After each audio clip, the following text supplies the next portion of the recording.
2009 წლიდან 2013 წლის ივნისის თვემდე საოკუპაციო ჯარების მიერ უკანონოდ დაკავებულია 1110 საქართველოს მოქალაქე, რომელთაგან ცხინვალის საოკუპაციო ხაზთან დაკავებული იქნა 474 პირი, ხოლო აფხაზეთის 636 პირი. რუსეთის საოკუპაციო ჯარების მიერ ყველაზე მეტი საქართველოს მოქალაქე ოკუპაციის ხაზის დარღვევისათვის აფხაზეთის მიმართულებაზეა დაკავებული.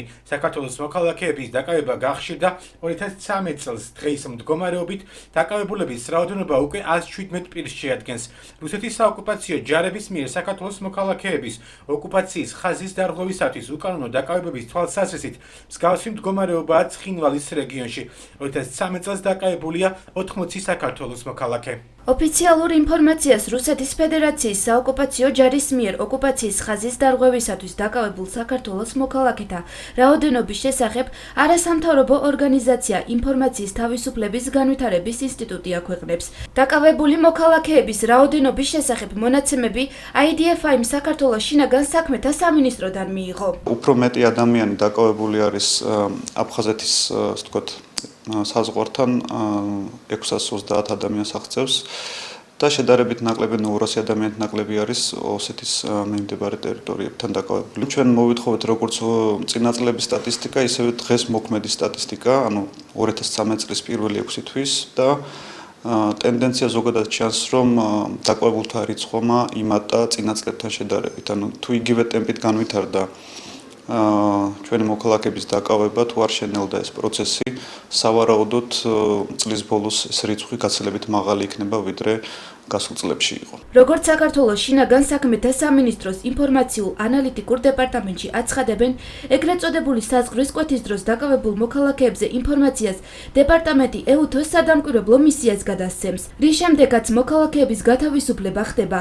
როგორც უწყებაში აცხადებენ, სამინისტრო მოქალაქეების ინფორმირებაზე ზრუნავს, რათა დაკავებების რიცხვი მაქსიმალურად შემცირდეს. ამ ბოლო პერიოდში საოკუპაციო ძალები ძალიან გააქტიურდნენ, გაყავთ ინსტალაციას ახორციელებენ ეწოდებული მართლმხლართების ის მოქალაქეები, რომელიც თავისუფლად გადაადგილობენ, ახლა შეეზუდათ ეს გადაადგილება.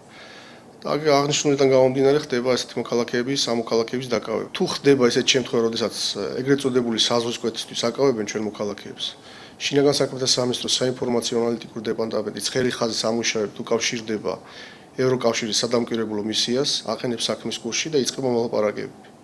ის საფუძვლის შემდგომ ხდება ამ პიროვნების გათავისუფლება. რეგულარულად ტარდება IPRM-ის შეხვედრები, სადაც განიხილება ის ინციდენტები, რომელიც მოხდა საოკუპაციო ხაზის მიმდებარე ტერიტორიებზე და განხილვის შემდეგ ხორციელდება გარკვეული პრობლემების დარეგულირება. ბოლო წლებში დაკავებული მოქალაქეების რიცხვის ზრდა ექსპერტთა აზრით საოკუპაციო ჯარების მიერ საზღვრის გადმოწევამაც განაპირობა. ექსპერტები ასევე აცხადებენ, რომ დაკავებულთა რაოდენობა სეზონურად იცვლება, რასაც სამეურნეო საქმიანობა განაპირობებს. მოსახლეობის ინფორმირება და სამოქალაქო თავდაცვის ელემენტების ჩამოყალიბება. ეს ის საკითხებია, რომელთა განხორციელებაც ექსპერტების აზრით საოკუპაციო ჯარების მიერ უკანონოდ დაკავებული მოქალაქეების რაოდენობას შეამცირებს. რატომ რამ გამოიწვია დაკავების რაოდენობის და გამოიწვია იმად, რომ რუსებმა ძალიან აქტიურად განაახლეს პორტაჟიზაციის პროცესი, გაავლეს ეკლერი მორთულები, შესაბამისად მათ უფრო უმარტივდებათ დადგეს ახალი აპარატურა და უფრო უმარტივდებათ მშვიდობიანი ქართველი მოქალაქეების დაკავება. რაც შეეხება იმას, რომ უნდა გააკეთოს ხელისუფლებამ და ძნელი საქმეები ალბათ უნდა მეტი ვიმუშაოთ მოქალაქეებთან, რომ მათ აუხსნათ რა რისკებთან არის დაკავშირებული ადმინისტრაციულ საფუძვლთან მხარეს გადასვლა, თუმცა მესმის რომ ეს მუშაობა ყოველთვის ეფექტური ვერ იქნება. რაიონული ხელმძღვანელობებისთვის ცენტრალურმა ხელისუფლებამ უნდა შექმნას გარკვეული დაფინანსება, რომელიც იქნება იმ პირებისთვის, რომელიც დაკავებული იქნებიან ამ ტიპის მონიტორინგისთვის, რომლებიც შეშეთქვაში დაამყარებენ კონტაქტს, მათ ეცოდინებათ ადგილზე მდგომარეობა, ექნებათ ახსნა-განმარტებითი საუბრები, ხოლო ნებისმიერ ინციდენტის შემთხვევაში ისინი დაიწყებენ დაუყოვნებლივ, ესე ვთქვათ, პრობლემაზე რეაგირებას. ეხლა ამ ეტაპზე კარგი იქნება თუ სახელმწიფო დაიწყებს მუშაობას სამოქალაქო თავდაცვის ელემენტების ჩამოსაყალიბებლად.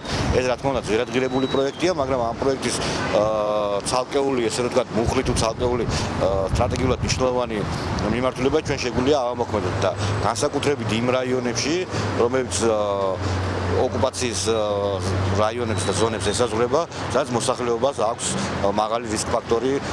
ოკუპირებულ ზონაში ეგრეთ წოდებულ საზღვრებთან დაკავშირებულ პრობლემებზე კომენტარი დღეს პრემიერ-მინისტრმა ბიძინა ივანიშვილმაც გააკეთა. პრემიერის საოკუპაციო ჯარების მიერ საზღვრის გადმოწევის თემა შეეხო. როგორც ბიძინა ივანიშვილი აცხადებს, საერთაშორისო თანამეგობრობა საქმის კურსია და ხელისუფლება პროცესების დარეგულირებას ელის.